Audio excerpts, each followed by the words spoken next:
Geoengineering is a method to counterbalance the effects of global warming owing to the increased concentrations of atmospheric greenhouse gases. Geoengineering or climate engineering generally falls into two specific categories. The first of which is called carbon dioxide removal, which, as the name suggests, is basically capturing carbon from the atmosphere and storing it. The second method is what's known as solar radiation management.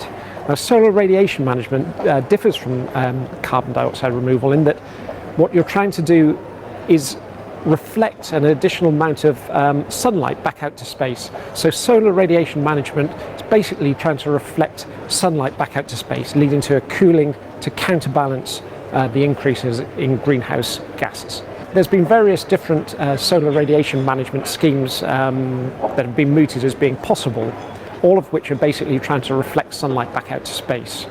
One of the most popular is to inject some reflective material into the stratosphere. This mimics really the impact of volcanic eruptions, which have been shown on the observational record to cool climate. There's another method which is artificial brightening of low-lying stratocumulus clouds. If you inject some aerosol into these low-lying stratocumulus clouds, you can brighten them. And of course, when you get a brightening of the planet, you're reflecting more sunlight back out to space. Those are the two most popular solar radiation management techniques that are in the press at the moment.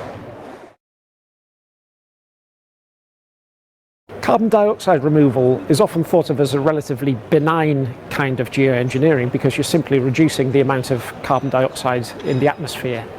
It's not quite as simple as that because a lot of the land that would be used for general agricultural practices like they are at the moment would have to be converted into land for specific growing of biomass burning. So there's certainly some ecological implications that are associated with CDR. Solar radiation management, the main conclusions that are coming out of the solar radiation management studies is that you cannot get a no temperature change Earth, no global mean net temperature change, without there being some regional side effects. So although you can hold the temperature of the Earth fixed at, say, present day conditions, you will get regional responses in both temperature. For instance, the poles will warm up more than the equator, and you will also get impacts on precipitation.